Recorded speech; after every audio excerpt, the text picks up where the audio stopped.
Hi everyone, this is Emily from Grammy's Garden. Good morning. I am here getting ready to make the pumpkin soup. You all saw me yesterday, or you saw a picture of me out there in my little tiny pumpkin patch, and it was small. But I got some nice little pumpkins and they are sweet. I've roasted one and they're really good. So I'm gonna turn this around and show you these pumpkins. I'm getting ready to cut them open, and I'm gonna give you step by step what I'm gonna do to them once I get them cut open and peeled. Here are the pumpkins. My recipe says It's not two and a half butternut squash. It's pounds 2.5 pounds of either that or the pumpkin. That's a pretty good size there, actually, for these minis that I've had.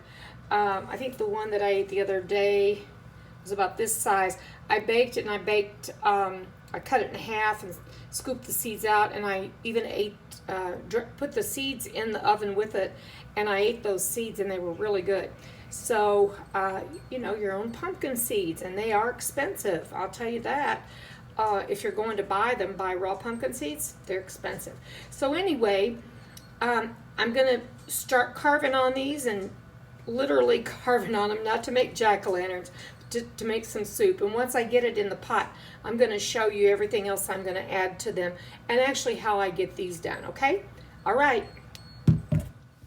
Okay, I've got this pumpkin all cut up, and I have here 1 onion sliced. I have beef broth. You can use chicken or vegetable broth. I happen to have beef broth on hand, and my recipe suggests that you use unsalted.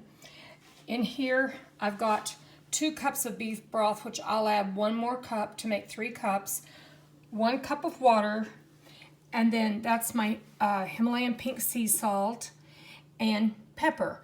And I'm going to add all those ingredients. So let's go ahead and get this going. I'll reach over here and get I feel like a love handle today, so let's just do a love handle. Love spoon. Get this kind of tossed around together, and in goes our beef broth.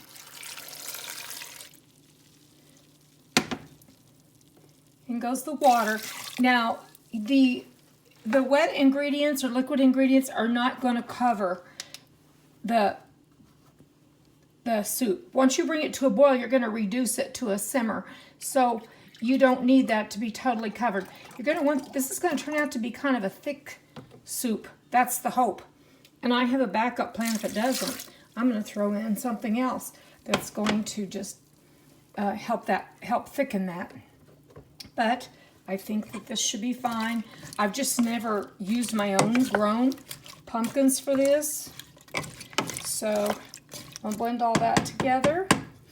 I'm going to do some salt and pepper. To just start out, I'm just going to do this much. And I think my pepper mill is empty. So I'm going to use good old ground pepper like I keep for my backup in case I'm out of peppercorn. I just need to get that one filled. And that's going to be it. We're going to turn this on. I'm going to turn it on a medium heat because this right here is one pretty hot front burner. This is what I use to do my pressure canning on. And it gets so hot that I get above my pounds of pressure, so I have to watch this one carefully. So we've got all the ingredients, except there will be, at the end of this, once this is all done and we've got it blended or kind of pureed all together, then we're going to add either half and half or milk. I think I'm going to use part half and half and part milk today because personally I'm getting low on half and half, and I need that for my coffee in the morning. So, you know, we just kind of work sometimes with what we got, and that's kind of how I've done my cooking for years, is I kind of work with what I've got. But I'm so excited to have this pumpkin soup right out of my own garden. So we're going to simmer this until it's tender, and that's just with a butter knife.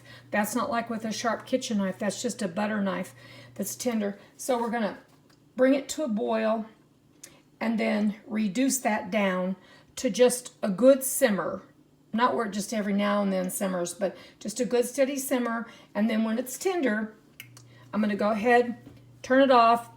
I don't have an immersion blender, so that would be ideal. So I'm going to put it into my regular blender. So I'm going to let it cool a bit because I don't want to get burned with that. I'm really cautious about that, but it'll work fine for this. So anyway, I'll catch back up when this is bubbling. Okay, everyone, I've checked this with my butter knife. This probably took 10 minutes. Now you'll want to check your own because these pumpkins are all going to vary according to the type of pumpkin, if they've been sitting a while, just different things. But this took about 10 minutes of simmering to get to this really soft stage. So I'm going to now transfer it over here, and I'm going to just put it in my blender, and I'm going to turn this off. Excuse me for reaching in front of you. Turn it off, and I told you I don't like thinking about getting burned. Nobody does, right? Oh, this is going to be just perfect. Look at that.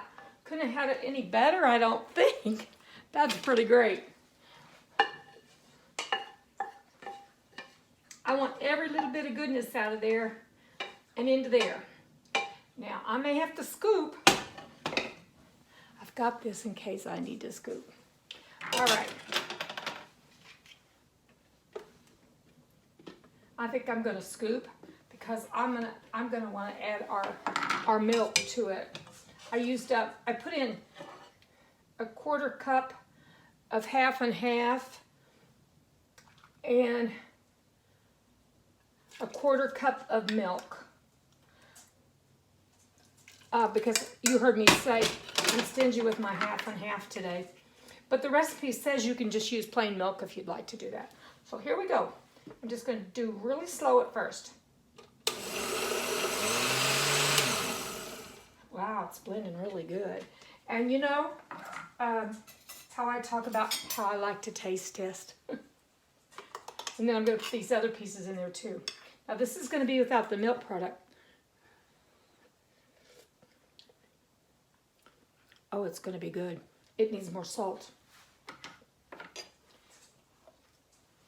So I'm putting probably 1/4 teaspoon to that.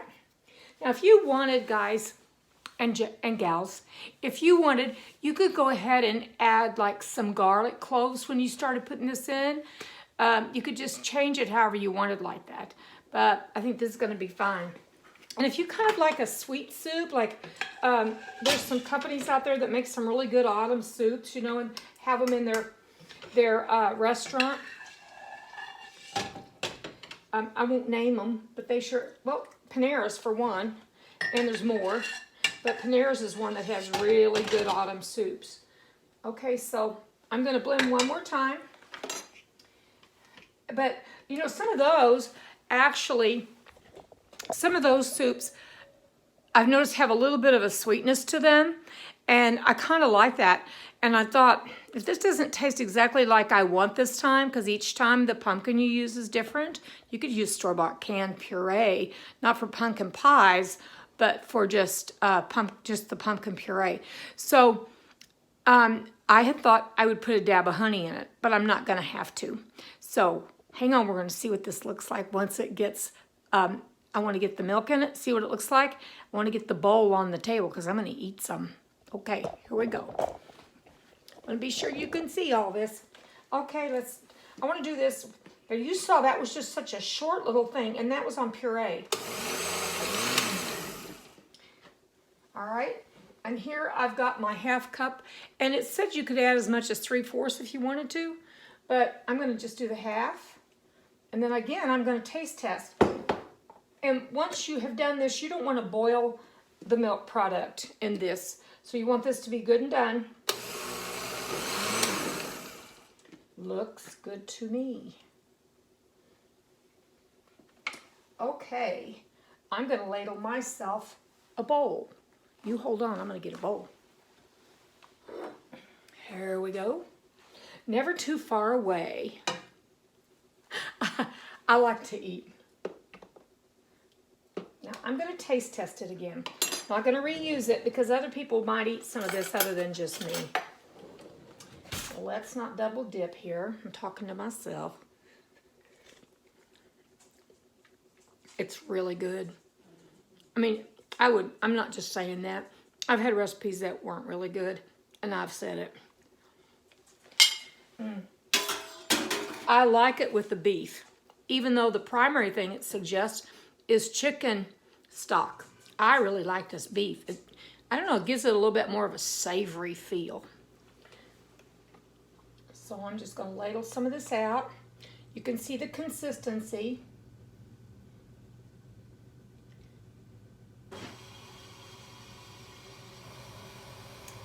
And that's it.